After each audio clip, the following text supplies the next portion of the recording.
वालेकुम। थोड़ा सा बेटा वेट करेंगे ताकि बाकी बच्चे ज्वाइन कर लें। अभी ठीक है, स्टूडेंट ज्वाइन कर रहे हैं।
अच्छा बेटा, ये एहतशाम बेटा ये बताओ, कोई क्लास चल रही थी आप लोगों की इससे पहले 8 to 9? क्योंकि बच्चे अभी थोड़े कम आए हैं। कहीं बिजी तो नहीं अभी बच्चे? सर फिजिक्स की क्लास चल रही थी, वो खत्म हो गई है। अच्छा, कौन थे सर? कमर पढ़ा रहे थे? जी जी। अभी मैं वेट कर रहा हूँ बेटा, क्योंकि 25 स्टूडेंट्स तो रजिस्टर्ड है हमारे पास। 27 थे, दो की रजिस्ट्रेशन नहीं हुई थी। उसमें से अभी हमारे पास सिर्फ 12 बच्चे आए हुए हैं। तो जस्ट वेट फॉर 2-3 मिनट्स, फिर हम कंफर्म किया मैंने अभी एडमिन से, फिर वो रिस्पॉन्स करते हैं मुझे, फिर मैं स्टार्ट करता हूँ।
I think without wasting time we should start now. अच्छा जी, तो फेमिना बेटा ये बताओ लास्ट टाइम कितना पढ़ लिया था हमने, कहाँ तक पहुंचे थे? मोल स्टार्ट किया था राइट? सर मास स्पेक्ट्रा तक बात हुई थी। ठीक है, चलें अभी मैं आपका जो क्लासरूम क्रिएट हुआ था आपका, एक सेकंड में देखता हूँ। विल सेक्शन सी,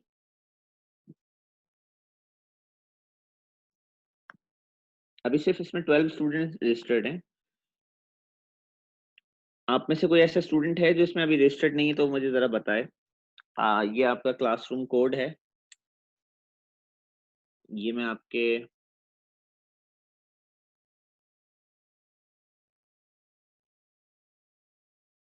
एक सेकंड,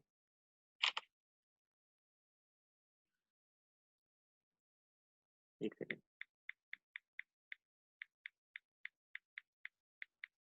कुछ बच्चों का क्लैश है, वो बता रहे हैं कि मैथ चल रही है इस वक्त। नहीं आप, तो ये आप ज्वाइन कर सकते हैं यहाँ पे जी, गूगल क्लासरूम पे जाएं और ये कोड डालें और आप क्लासरूम ज्वाइन कर लेंगे। अच्छा, अभी मोल्स के चैप्टर के अंदर मैं आपको पास पेपर्स और नोट्स शेयर कर रहा हूँ।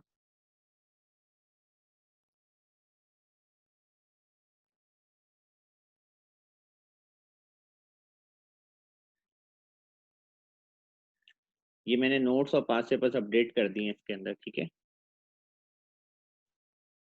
और ये वो नोट्स और पास पेपर्स हैं।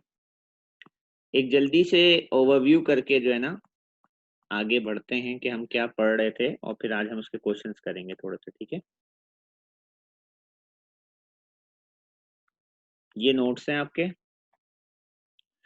इन नोट्स में सबसे पहले वो सिलेबस लगा हुआ है, और सिलेबस में मैंने आपको बताया था कि I would be teaching you the concept of relative atomic mass, isotopic mass, molecular mass and formula mass based on carbon 12 scale. Then we went on to describe that what is mass spectra and started to calculate the isotopic abundance, ठीक है। तो ये इस पे चले गए थे हम। तो आज हम इसको थोड़ा सा जल्दी से रिवाइज करके इसके CI क्वेश्चंस करेंगे जो अभी हमें यहाँ पर दिए हुए हैं, सही है। तो let's move on to the concept. इन नोट्स में सबसे पहले वो 4 डेफिनेशन लिखी हुई हैं कि what is an atomic mass, what is isotopic mass, what is the molecular mass, what is the formula mass. Let me just go through the atomic mass as well again and then isotopic mass, और फिर इसके बाद CI questions करेंगे and then we'll move back to molecular mass and formula mass later on. Atomic mass और आपके isotopic mass में एक bit difference है, छोटा सा, इसको जरा सा समझिएगा आप लोग।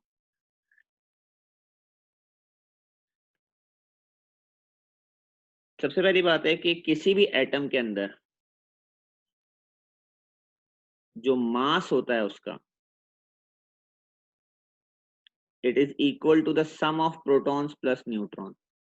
किसी भी एटम का जो मास है वो उसके प्रोटॉन न्यूट्रॉन का सम होता है। एग्जाम्पल, अगर हम एलिमेंट सोडियम की बात करें तो सोडियम का मास नंबर होता है 23, क्योंकि उसके प्रोटॉन होते हैं 11 और उसके न्यूट्रॉन्स होते हैं 12, ठीक है। 11 और 12 का सम 23 बनता है, तो इसका मास नंबर 23 होता है। अब अगर आप सोडियम का मास स्पेक्ट्रम निकालेंगे, जैसे उस दिन मास स्पेक्ट्रम की बात हो रही थी आपसे, तो क्योंकि सोडियम मोनो आइसोटोपिक है, मोनो आइसोटोपिक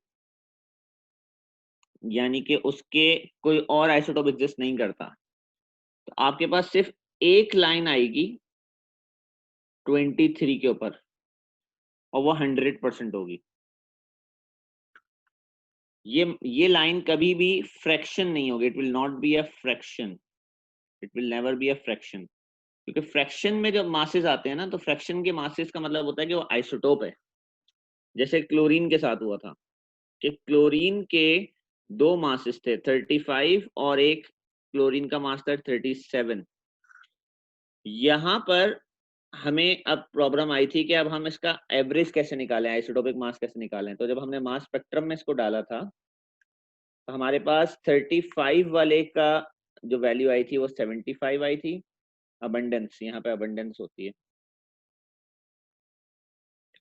और 37 वाले की 25% आई थी।